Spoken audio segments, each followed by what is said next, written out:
Y luego de que diputados de Morena presentaran una demanda de juicio político contra ministros de la Suprema Corte, el coordinador de los senadores de Morena, Eduardo Ramírez, hizo un llamado para que se actúe con mesura y serenidad. Tengo el gusto de saludarlo. Gracias, coordinador, por su valioso tiempo. Buenas tardes, casi buenas noches, Pedro. Como siempre, a tus órdenes y atento siempre para dar nuestros puntos de vista dentro de la esfera de nuestra competencia. Esta declaración que hace de actuar con mesura y serenidad va orientada hacia estar en contra de un juicio político a ellos, a los ministros. Mira, Pedro, yo creo que habría que poner en el contexto jurídico constitucional sobre los juicios políticos.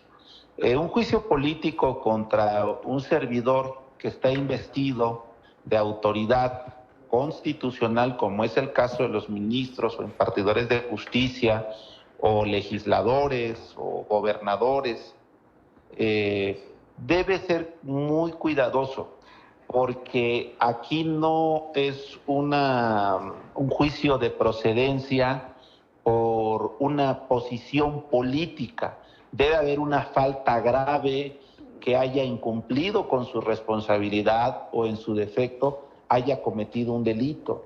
Yo no veo una conducta de esta naturaleza. Si bien es cierto, y lo quiero dejar muy en claro, no estoy de acuerdo en las resoluciones que ha emitido la Corte en el sentido de fallar muchas de nuestras aprobaciones de leyes en un sentido inconstitucional. Hay algunas que habría que discutirse o verse desde el punto de vista de la justicia y no desde el punto de vista del derecho. En eso no estoy de acuerdo. Repruebo muchas de las decisiones y muchos fallos que han tenido la Suprema Corte. Sin embargo, tampoco puedo estar de acuerdo el hecho de confrontar un poder con el otro por una posición ideológica. Eso no es el trabajo del legislativo. Yo respeto lo que hayan hecho los diputados, pero yo los convoco a tener una mesura. Son momentos de estar más tranquilos y pensar en cuanto nuestra estrategia legislativa se mantengan los principios de legalidad y de esa forma no cometer errores que el día de mañana o que los entiendan como fallas legislativas y nos den palo en todas las decisiones que da la Corte. Yo creo que esta es una posición más bien política y no una posición de cámaras, tanto de diputados como senadores. Es una estrategia política. Yo soy de los que creo que debemos serenarnos y ver aquellos asuntos en los que son importantes para México, discutirlos, ¿Sí? No entrar a una confrontación de esta naturaleza, porque lo único que vamos a lograr es la victimización de este poder, de sus integrantes, que si bien es cierto, pueden tener algunas veces la razón y otras no podemos dirimir nuestras diferencias basado en las herramientas legislativas que tiene el Congreso de la Unión. Claro, yo creo que eso debe ser con mucha mesura. Porque tampoco deben los legisladores hacer uso faccioso de sus atribuciones, ¿no? Y el utilizarlo con un fin político es hacer un uso faccioso.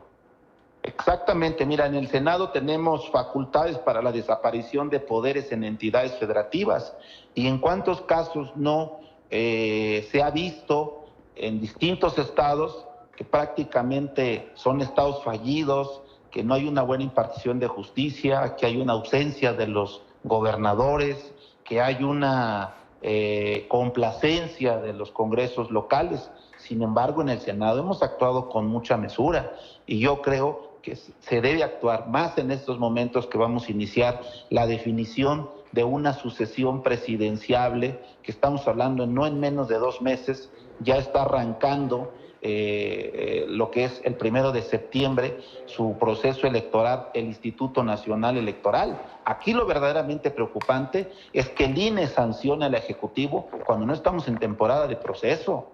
Eso todavía hace falta. El presidente de la República dice bien que se le coarta su libertad de expresión. Yo espero que las impugnaciones, y aquí sí hago una profunda reflexión y un llamado al Tribunal Federal Electoral, al Tribunal Superior, para que emita una resolución en sentido estricto legal, pero también en un sentido estricto político. Al presidente no se le puede coartar su derecho de expresarse.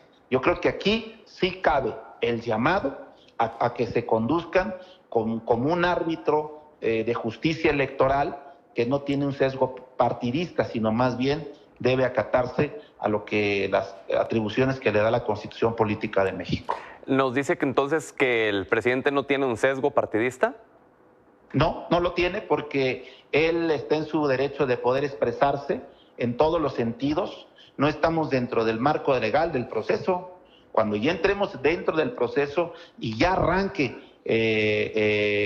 los partidos políticos con sus precampañas, ese es otro contexto jurídico. Y yo creo que ahí pudieran tener atribuciones el INE, pero yo creo que en este caso se han equivocado, se han excedido, y aquí el llamado es para que el TRIFE emita una resolución en sentido legal y constitucional. Perdón, es que me llama la atención que nos diga que el presidente no tiene un sesgo partidista. Sí, él mismo ha dicho que a partir de septiembre entregará las riendas de Morena, y eso pues no se necesita mucha lógica para entender que él es el líder de Morena. Él es sin duda el líder del movimiento de la transformación, pero cuando arranca el proceso electoral, las precampañas, es hasta el mes de enero. Y luego la campaña constitucional son 90 días. Entonces ahí sí está impedido el Ejecutivo, legal y constitucionalmente hablando. Yo no estoy diciendo que es una cuestión política, yo me estoy ajustando a los criterios de la Constitución, Pedro. Ok, ¿y esto no viene como un efecto secundario con adelantar tanto la sucesión presidencial? Bueno, aquí en ese sentido, el haber adelantado la sucesión, pues fue una estrategia política, pero no un calendario electoral que esté basado en una base jurídica. Aquí adelantaron los partidos políticos sus nominaciones. A algunos le han llamado ser coordinadores, otros más defensores, y bueno, eso son las estrategias que hace cada partido político para posicionar a sus aspirantes, de los cuales nosotros somos respetuosos. Claro. Oiga, y perdón, ya regresando al tema por el que estábamos platicando, entonces, ¿esto no va a prosperar, lo del juicio político de los ministros?